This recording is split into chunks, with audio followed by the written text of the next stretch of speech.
Yes sir. Okay, good. तो last class में हमने ये किया था कि आइसोमेट्रिक प्रोजेक्शन, मतलब लास्ट क्लास में हमने किया था आइसोमेट्रिक स्केल को कंस्ट्रक्ट करना सीखा था। फिर लास्ट क्लास में हमने isometric projection of an equilateral triangle किया था। और जब वहां पर बेस साइड 60 mm होता है तो उसका मतलब होता है कि हमें आइसोमेट्रिक स्केल से 60 mm को पिक करना है वहां से, है ना। आइसोमेट्रिक स्केल से, ट्रू स्केल से नहीं, है ना। जब हमारा आइसोमेट्रिक स्केल हम कंस्ट्रक्ट करते हैं तो वहां पे दोनों तरह के स्केल होते हैं हमारे पास। ये मैं आपको बार बार इसलिए रिपीट कर रहा हूँ क्योंकि बच्चे यूजुअली गलती यही कर देते हैं कि वो ट्रू स्केल से पिक कर लेते हैं लेंथ को। तो हमें आइसोमेट्रिक स्केल से पिक करना है। ये देखिए यहाँ पर हमारे पास ये ट्रू स्केल भी है, ठीक है। This is the true scale. और ये जो हमारा 30 डिग्री एंगल पे बना हुआ है ये स्केल, ये हमारा आइसोमेट्रिक स्केल है जिसमें जीरो यहां से स्टार्ट हो रहा है। Zero is starting from here. तो हम हमेशा, अगर हमारा राउंड फिगर है 60 mm बोला है, तो कंपस की नीडल को यहाँ रख के और हम 60 तक ओपन कर लेंगे यहाँ तक। तो हमारा आइसोमेट्रिक स्केल यूज करना है, बस ये ध्यान रखेंगे जब भी हम आइसोमेट्रिक प्रोजेक्शन बनाएंगे। अगर आप ट्रू स्केल यूज कर देते हो तो वो आइसोमेट्रिक प्रोजेक्शन नहीं रहेगा, वो आइसोमेट्रिक व्यू बन जाएगा, ठीक है। तो लास्ट क्लास में हमने isometric projection of an equilateral triangle किया था जो कि पैरेलल टू एचपी था। तो वो हमारा कुछ कंस्ट्रक्शन इस तरह से बना था, अगर आपको याद हो तो, है ना। उसमें हमने सबसे पहला, जब भी काम करते हैं तो हेल्पिंग फिगर बनाते हैं, यानी कि इक्विलेटरल ट्रायंगल साइड में बना लिया हमने। और फिर उसको रेक्टेंगल में एनक्लोज किया। एनक्लोज करने के बाद उसका सेंट्रल पॉइंट निकाला, सेंटर पॉइंट निकाला। कैसे निकाला हमने वो मैंने आपको बताया था कि एक ये सेंट्रल लाइन ड्रॉ करते हैं, फिर यहाँ से एंगल बाइसेक्टर जहाँ पे कट करता है वो सेंटर पॉइंट हो जाता है, और फिर यहाँ से भी सेंटर लाइन एक ड्रॉ कर देते हैं। ये मैंने लास्ट क्लास में आपको बताया था। और फिर सबसे पहले हम ये जो हमारा रेक्टेंगल है उसका प्रोजेक्शन करते हैं साइड में जाके। जब भी एचपी के पैरेलल होगा सरफेस तो हम प्रिंसिपल एक्सिस जो लेंगे वो राइट साइड में 30 डिग्री पे और लेफ्ट साइड में 30 डिग्री पे लेंगे, ये मैंने आपको बताया था। और फिर हम पैरेललोग्राम कंप्लीट करने के बाद ये सेंटर लाइन बनाते हैं और फिर ये ट्रायंगल कंप्लीट कर लेते हैं इस तरह। ठीक है, ये लास्ट क्लास की, अब अगर आपको नहीं पता हो तो मैंने वीडियो भी शेयर कर दिया था, उसको देख लेना। जो बच्चे अगर नहीं देख पाए हो या समझ नहीं पाए हो तो दोबारा उसको देख लेंगे। अब इसी में थोड़ा आगे चलते हैं। मैंने लास्ट क्लास में आपको ये बताया था कि दो कंडीशन होती हैं कि सरफेस हमारी पैरेलल टू एचपी हो या पैरेलल टू वीपी हो। ये जब लिखा होता है ना इन वीपी, इन वीपी का मतलब भी ये है कि पैरेलल टू वीपी, ठीक है। क्लियर हो गया ये? Yes sir. ओके। अब ये पैरेलल टू वीपी का कंसेप्ट भी समझ लेते हैं हम। पैरेलल टू वीपी के कंसेप्ट के लिए मैं आपको फिर व्हाइट बोर्ड की तरफ ले जाता हूँ। और ये लास्ट क्लास वाली हमारी फिगर बनी हुई है यहाँ पे, ठीक है। इसके अंदर हम क्या करेंगे कि सबसे पहले ये हेल्पिंग फिगर तो बनानी है, इसलिए मैं इस वाले पोर्शन को इरेज नहीं कर रहा। हेल्पिंग फिगर को एज इट इज रहने देते हैं क्योंकि ये तो बनानी ही पड़ेगी दोबारा, तो मैं इसको इरेज नहीं करता। मैं वापस आ जाता हूँ सीधा अपने कंसेप्ट के ऊपर, ठीक है। तो ये हमारी रेफरेंस लाइन है जिसको हमने आगे तक एक्सटेंड कर लेना है। उसके बाद कोई एक पॉइंट लेना है, मान लो ये पॉइंट ले लिया मैंने। यहां से मैं 30 डिग्री टूवर्ड्स राइट बनाऊंगा।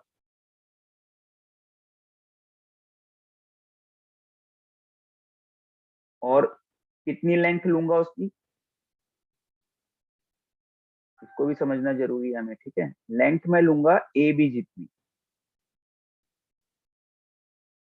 ठीक है। कितनी लूंगा, ए बी जितनी लेंथ लूंगा। मैं टूवर्ड्स राइट 30 डिग्री का एंगल बनाऊंगा। ये मैंने 30 डिग्री का एंगल बनाया और ए बी जितनी लेंथ ले ली।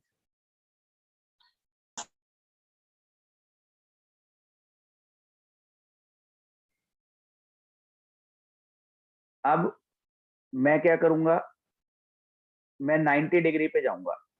जब मैं पैरेलल टू वीपी बनाऊंगा जब भी, तो मुझे 30 डिग्री और 90 डिग्री को लेना है, बस ये ध्यान रखना, ठीक है। तो इसके अंदर जब मैं लूंगा तो मैं ए और 5 जितना पिक कर लूंगा। तो ये हो गया 2 एंड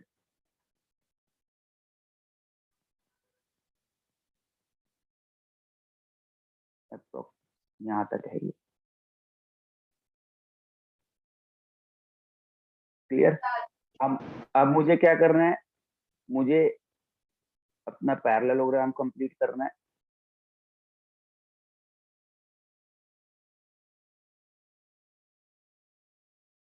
ये भी मैं 1 2 इसको किया, और अगेन इसके पैरेलल जाना है मुझे। तो 30 डिग्री के एंगल पे जाऊंगा मैं, पैरेलल जाके मैं इसको मिला दूंगा।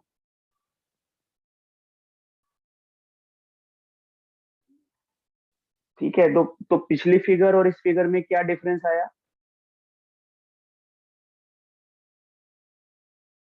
जो हमने लास्ट फिगर बनाई थी और इस फिगर में डिफरेंस क्या आया, कि जब एचपी के पैरेलल मेरा कोई भी सरफेस होती है, तो मैं राइट में भी 30 एंगल बनाता हूँ, लेफ्ट में भी 30। मतलब मेरी प्रिंसिपल एक्सिस जो यूज होती है वो 30-30 वाली यूज होती है।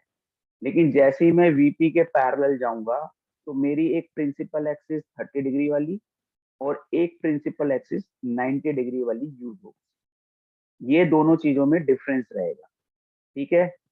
इसमें किसी बच्चे को कोई डाउट तो नहीं है।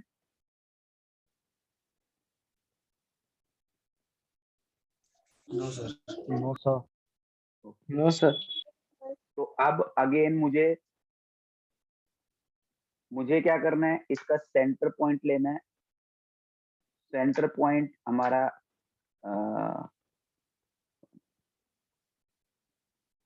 तो ये 4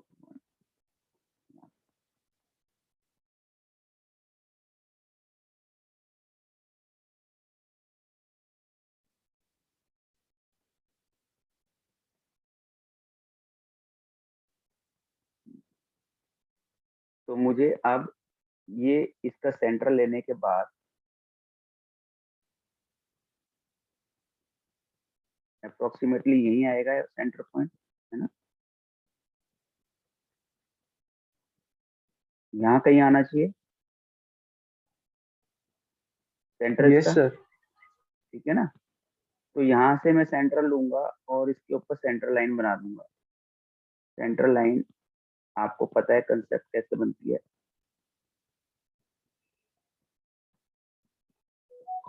ये सेंटर लाइन आ जाएगी और यहाँ से मैं इसकी लेंथ पिक कर लूंगा। ये अप्रोक्सीमेटली 7 स्मॉल डिविजन्स लेनी है, 7।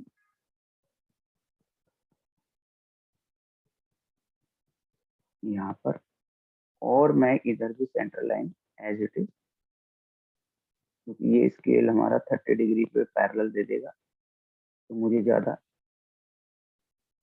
सबसे पहला काम ही सेंटर लाइन ड्रॉ करने का है। ठीक है, यहाँ तक समझ में आ गया अब आपको। Yes sir. अब मुझे यस। इसका ये बेस बना देना है, जो कि मैं ब्लैक कलर से पूरा बना दूंगा, क्योंकि ये ट्रायंगल का बेस है। और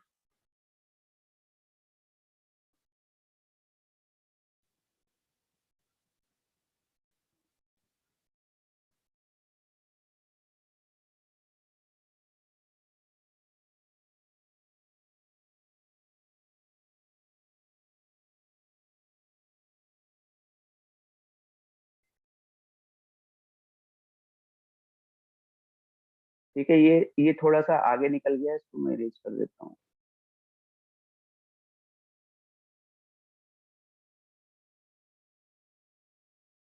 तो ये मेरा क्या बन गया?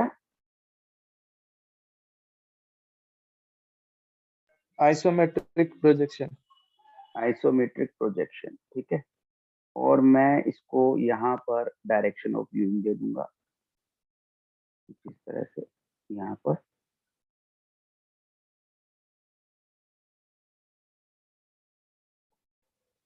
यहाँ से देख रहा हूं मैं, तो ये मेरा डायरेक्शन ऑफ व्यूइंग है। और इसके अंदर मुझे इसकी डायमेंशनिंग करनी है। तो डायमेंशनिंग के लिए मैं क्या करूंगा, या तो नीचे की तरफ यहाँ पे एक्सटेंड कर दूंगा इसको, या ऊपर भी कर सकता हूँ ऐसे,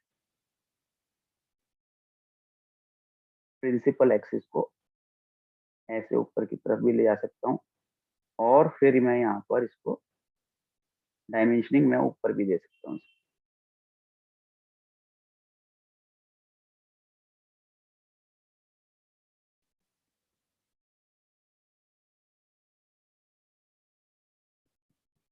तो इस तरह से मेरा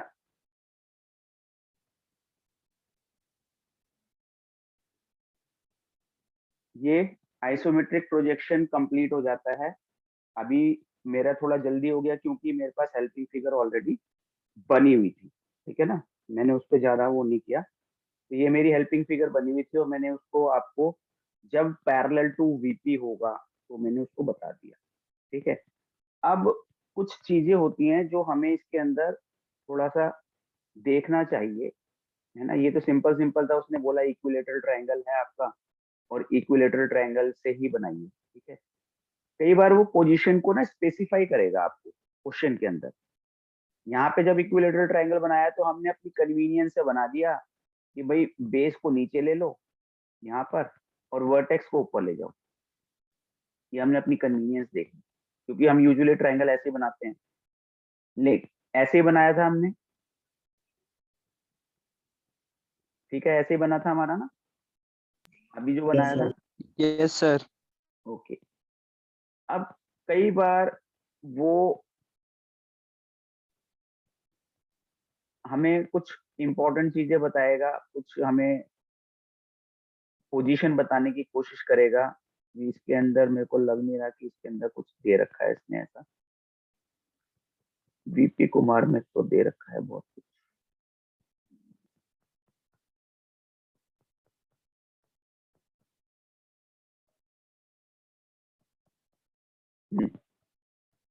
ये देखिए, ये क्वेश्चन देखिए,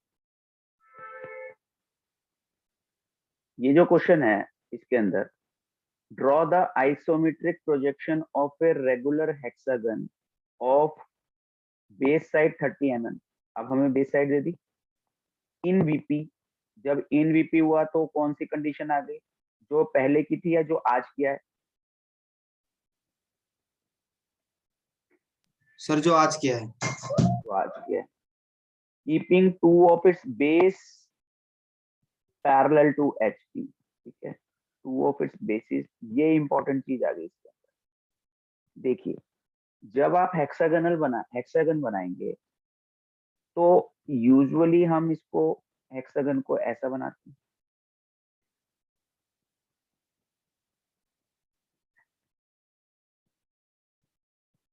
ठीक है ना। और इसकी सेंटर लाइन ढूंढना बड़ा आसान होता है। एक तो सेंटर लाइन ये हो गया, और अगर हम एक डायगोनल ऐसे मिला दें तो जहां पर ये डायगोनल इसको कट करेगा ये, तो यहाँ से सेंटर लाइन निकल जाएगी, ठीक है। लेकिन एक हेक्सागन हमारा ऐसा भी बनता है,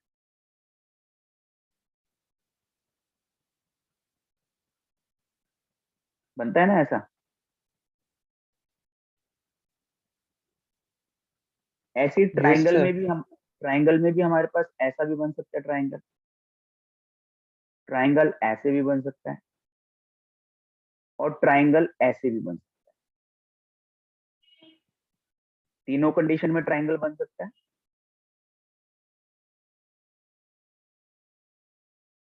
तो पहले हम ट्रायंगल को समझ लेते हैं, फिर इसको समझेंगे। क्या आप में से कोई मुझे समझाना चाहेगा इन तीनों पोजीशन को हम डिफाइन कैसे करेंगे?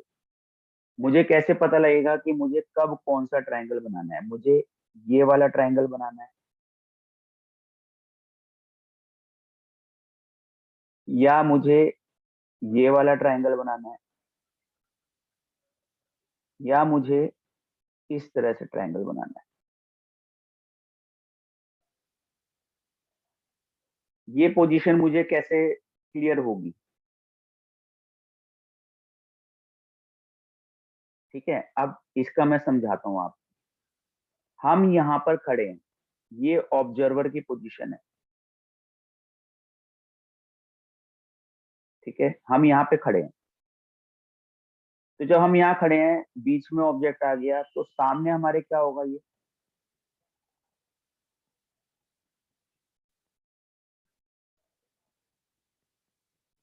इस प्लेन को कौन सा प्लेन बोलेंगे?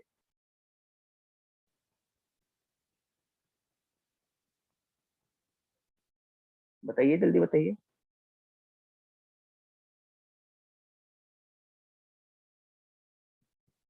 सर आपकी वॉइस थोड़ी सी क्रैक हो गई, एक बार रिपीट कर देंगे? मैं ये कह रहा हूँ कि ये हमारी पोजीशन है। ऑब्जर्वर हम यहाँ पे हैं, बीच में ये हमारे पास सरफेस आ गई। ये सरफेस है हमारे सामने, और इसकी इमेज हम सामने एक स्क्रीन है यहाँ पर, उस पे देख रहे हैं। ठीक है, इसकी इमेज यहाँ पे नजर आएगी। यहाँ पे मैंने ट्रायंगल देखा है ऐसे। ठीक है, तो ये वाली स्क्रीन कौन सी स्क्रीन होगी? मेरे सामने जो स्क्रीन होगी वो कौन सी होगी? कौन सा प्लेन होगा? वीपी होगा, एचपी होगा, कौन सा प्लेन होगा सामने? वीपी। सामने कौन सा प्लेन सर होगा? वीपी। वीपी होगा। ठीक है, तो हम क्या करते हैं, हमें इसकी पोजीशन समझने के लिए ऑब्जर्वर की हैसियत से देखना है। हम ऑब्जर्वर के पॉइंट ऑफ व्यू से देखेंगे। ठीक है, अगर ये ट्रायंगल इस तरह से जा रहा है, ये, तो ये लाइन सामने वाले प्लेन पर किस तरह से पड़ रही है?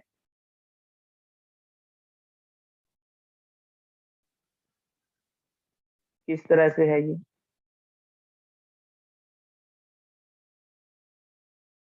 बताइए। सर क्या?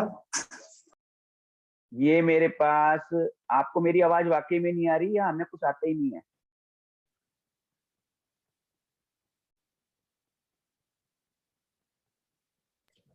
सर वॉइस क्रैक हुई थी।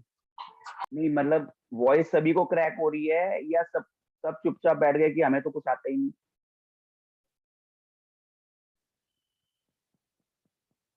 ये तो फर्स्ट टर्म का सिलेबस है जो बेटा, जो मैं बात कर रहा हूँ आपसे अभी।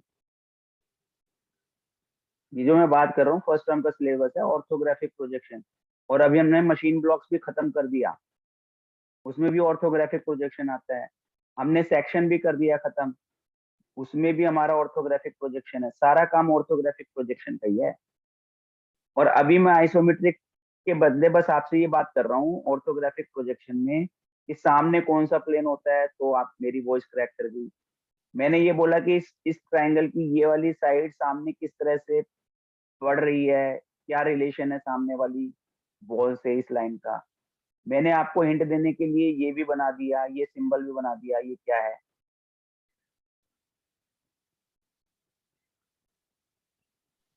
Sir perpendicular.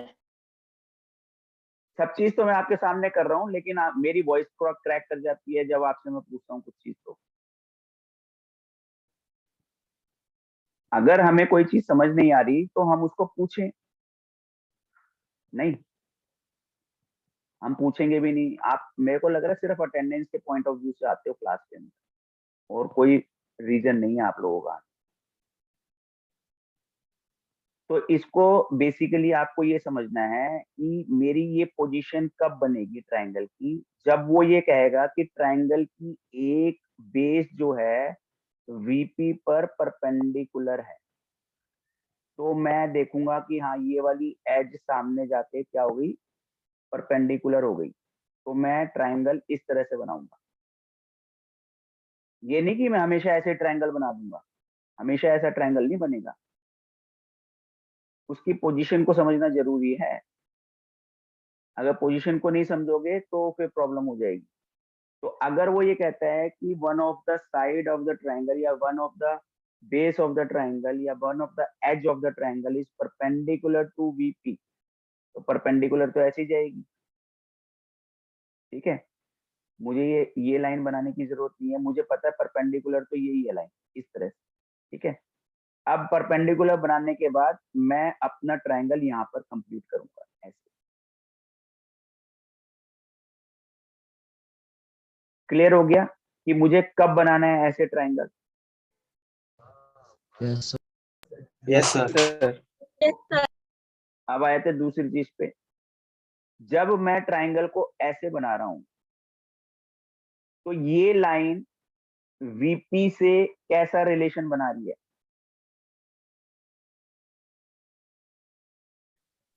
पैरेलल है सर। सब पैरेलल। पैरेलल। सर पैरेलल है, पैरेलल है। पैरेलल है। ठीक है, ऑब्जर्वर यहीं पे है, ध्यान रखना यहीं पे ऑब्जर्वर है। तो मैंने मान लो ऐसे ट्राइंगल बना दिया, ये जैसा हम यूजुअली बनाते हैं। तो अब इस लाइन का ऑब्जर्वर से रिलेशन क्या बना? ऑब्जर्वर से रिलेशन बना कि भाई ये ऑब्जर्वर के पास है और वीपी से दूर है। भाई ये लाइन किसके पास है? ऑब्जर्वर के पास है। और दूर किससे है? वीपी से दूर है। तो वो ये बोल देगा कि one of the edge of the triangle is parallel to VP and away from it. जब वो बोलेगा अवे फ्रॉम इट, तो इसका मतलब हमने ऐसी लाइन बनानी है और वर्टेक्स को ऊपर ले जाना है। ठीक है, समझ आ गया? Yes sir. Yes sir. अगर वो ये कहता है कि one of the base is parallel to VP and away from observer, तो लाइन को इसके पास बना दो और वर्टेक्स को ऑब्जर्वर के पास ले जाओ।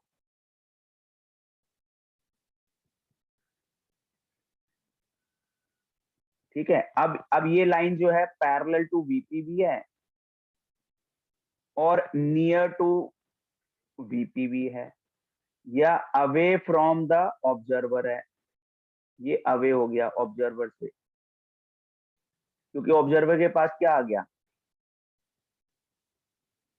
ऑब्जर्वर के पास सर क्या चीज आ गई? वर्टेक्स।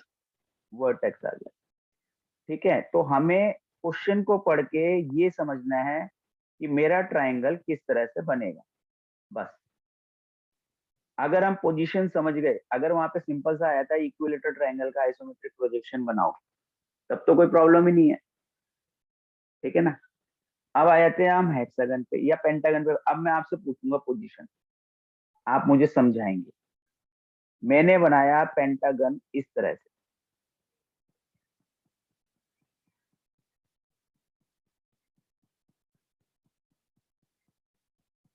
अब मुझे बताओ उस पेंटागन को डिफाइन कैसे करेंगे? Sir sir it is parallel to VP and away from VP. Away from BP या नियरर टू ऑब्जर्वर, लेकिन इसमें Yes, sir. One of the edge of the pentagon. ठीक है, one of the edge of the pentagon is parallel to BP and away from it. Away. अगर मैं कहूं मैंने pentagon ऐसे बना दिया,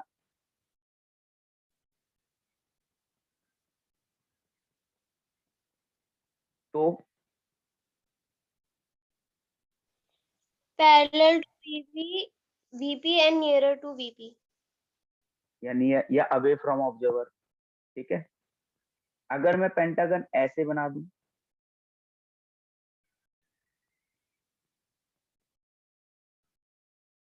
Sir, it is one of the edges perpendicular to VP and away from And observer. And तो आएगा ही नहीं ना, it Away- is perpendicular to B, बस खत्म। ये Okay, sir. इक्वली डिस्टेंट है वीपी से और ऑब्जर्वर से, तो इक्वल डिस्टेंट पे है ये। अवे और नियर की तो बात नहीं आएगी यहाँ पे। अवे और नियर की बात तो हमेशा पैरेलल केस में आएगी, ठीक है। Okay, sir. अब हेक्सागन मैंने बनाया इस तरह से,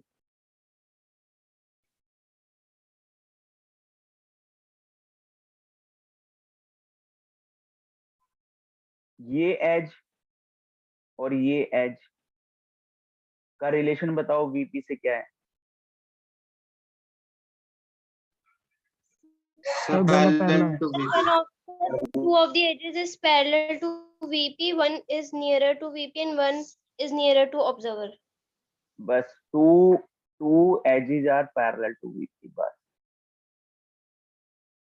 इसका मतलब ये अपने आप पोजीशन डिफाइन हो गई। अगर मैं पैरेलल इसको हेक्सागन को ऐसे बना दूं,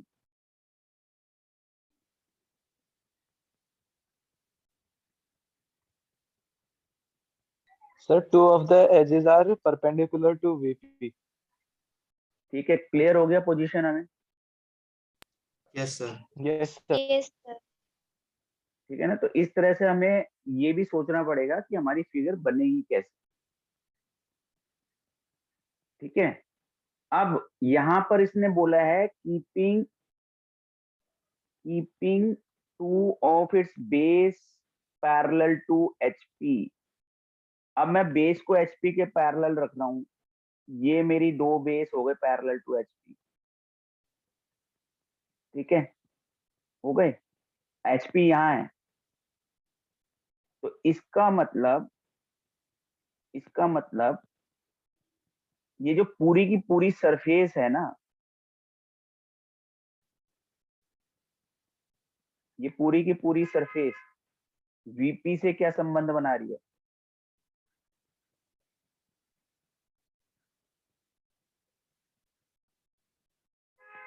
भाई एचपी ये है यहाँ पर, और इसकी दो सरफेस मैंने इसके पैरेलल बना दी, ये पीछे वीपी है, तो ये पूरी इमेज मुझे कहाँ नजर आ रही है?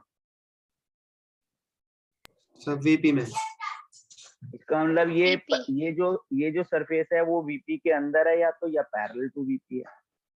तो उसने पैरेलल टू वीपी ना बोल के उसने इस तरह से लिख दिया यहाँ पे, यानी कि यहाँ पर भी मेरा जो प्रोजेक्शन होगा वो 90 डिग्री और 30 डिग्री पे होगा,